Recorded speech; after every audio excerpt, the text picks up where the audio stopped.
All right.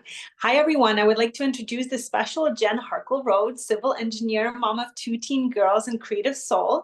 And we just completed a 2-day intensive where we looked at Jen's time and energy management through a special calendar process. So, Jen, can you please tell us why you decided to do this work and why you chose me to do it?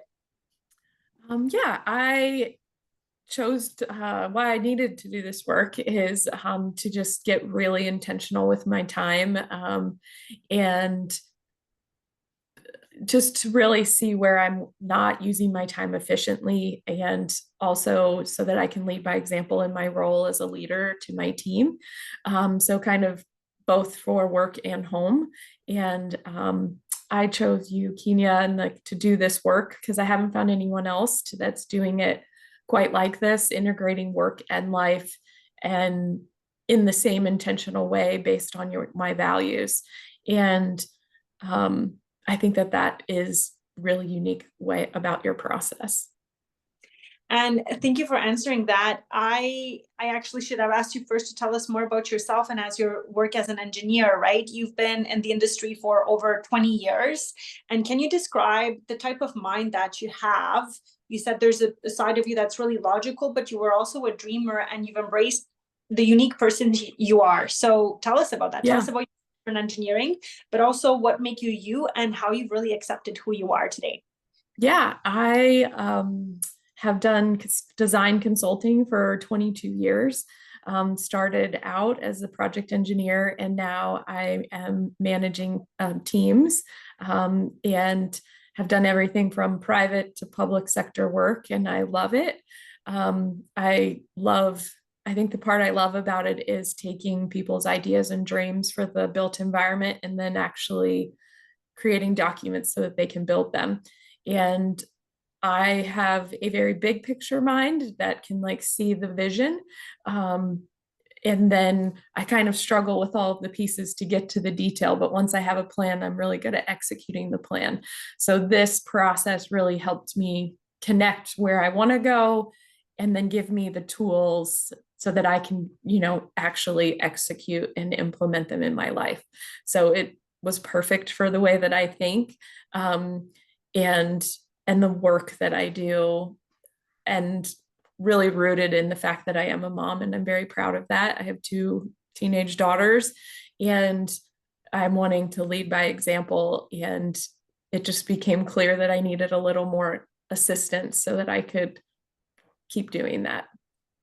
So let's dive into the process that we followed. You mentioned earlier, and I'll joke with everybody listening, we Yes. had started, power went off, right? Which typically doesn't happen here where I live in Canada. But tell us about the process. We did the math, and a lot of people actually resist doing the math on their own lives, even though they're used to crunching numbers at work, right? So tell us what we did and why you felt stuck doing it on your own. You feel like you tried in the past. And I remember the first time I started doing my calendar planning, I actually was really stuck too, right? So you decided to ask for help, and tell us about that whole experience, please. Yeah.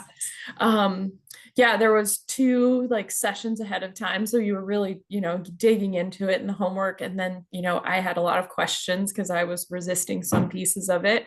And I think it's because you have to get really real with where your time is, right? Like your phone gives you your screen time notification. It's kind of like, where is your time going? And are you using it doing the things that you want to be using it? So where it really kind of helps put everything through a filter or a lens and put guardrails on your life.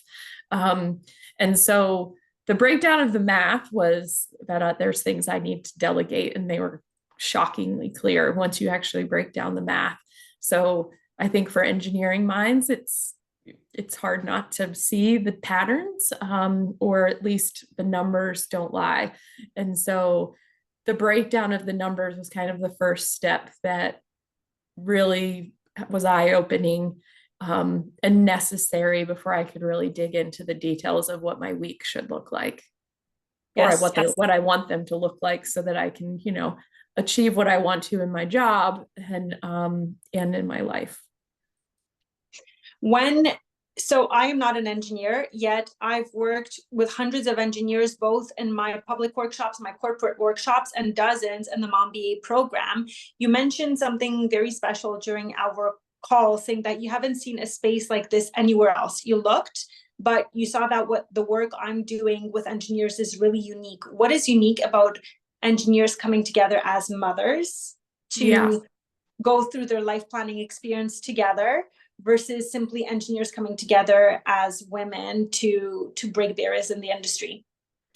Yeah, I mean, I think the biggest, I found your program like looking for programs that were helping moms really integrate their life, not helping moms quit their jobs or cut back, or but like to do things differently, and really kind of own their schedules and own who they are.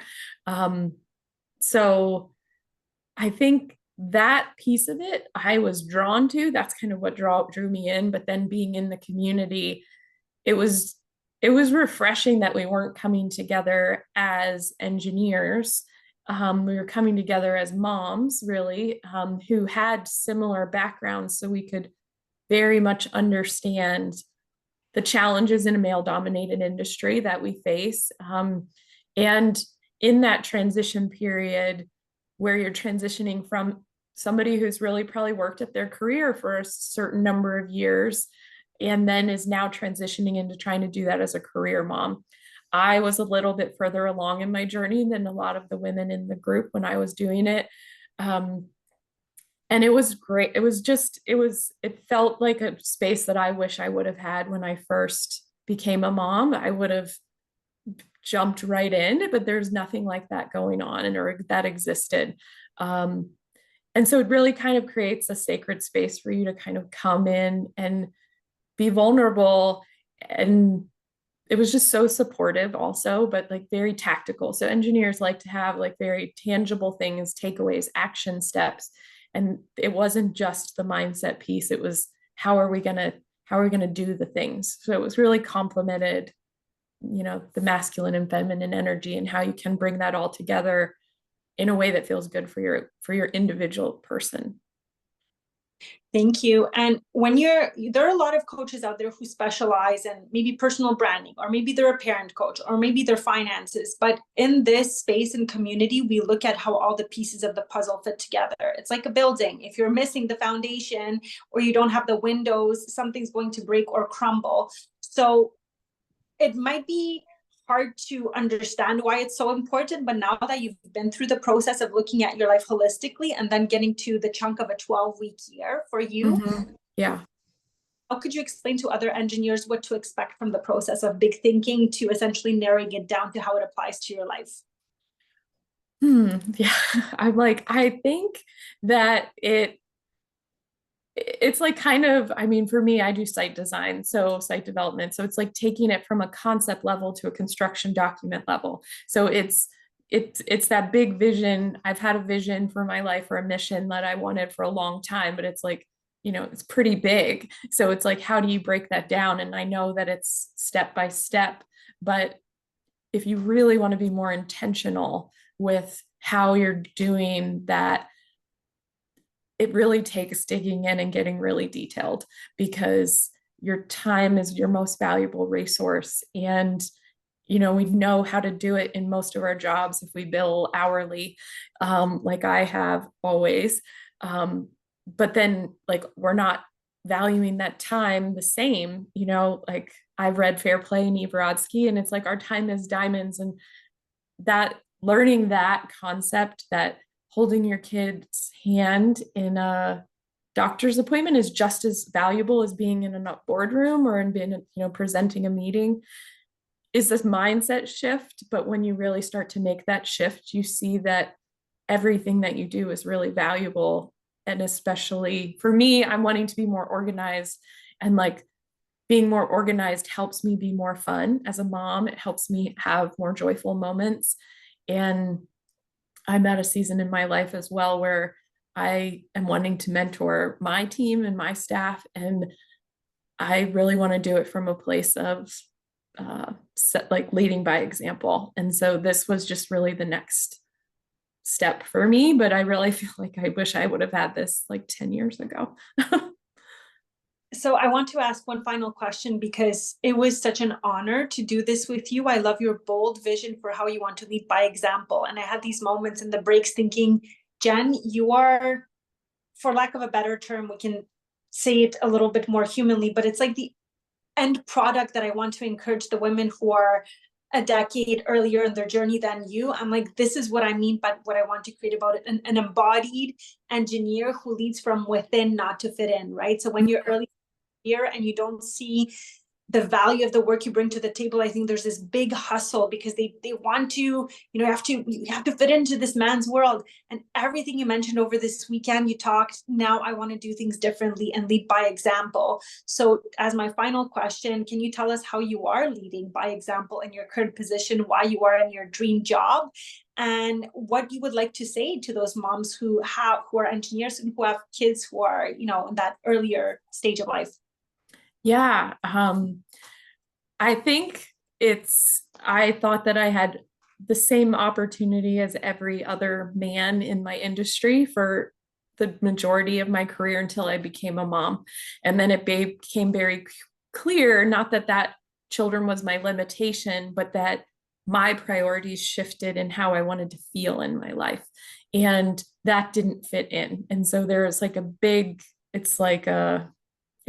had an identity crisis because I still love being an engineer, and I didn't know how to grapple the fact that I loved being a mom too.